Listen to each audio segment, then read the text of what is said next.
अस्सलामुअलैकुम दोस्तों, welcome back to our channel find Urdu.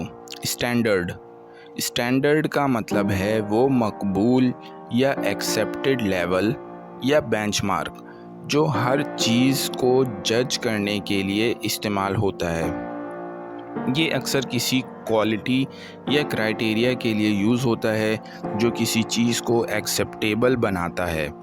Standard को किसी भी फील्ड में सक्सेस के लिए रखा जाता है ताकि हर इंसान को एक ही लेवल पर जज किया जा सके। फॉर एग्ज़ाम्पल, क्वालिटी कंट्रोल में उन्होंने अपने प्रोडक्ट्स के स्टैंडर्ड्स सेट किए ताकि कस्टमर्स को बेहतरीन चीज़ें मिल सकें। In quality control, they set standards for their products to provide the best to customer. Quality control में उन्होंने अपने प्रोडक्ट्स के स्टैंडर्ड्स सेट किए ताकि कस्टमर्स को बेहतरीन चीज़ें मिल सकें। तो दोस्तों, स्टैंडर्ड का मतलब है वो लेवल जो किसी चीज़ को अच्छा या बुरा बनाता है। उम्मीद है अब आपको स्टैंडर्ड का मतलब समझ में आ गया होगा। मिलते हैं नेक्स्ट वीडियो में। शुक्रिया।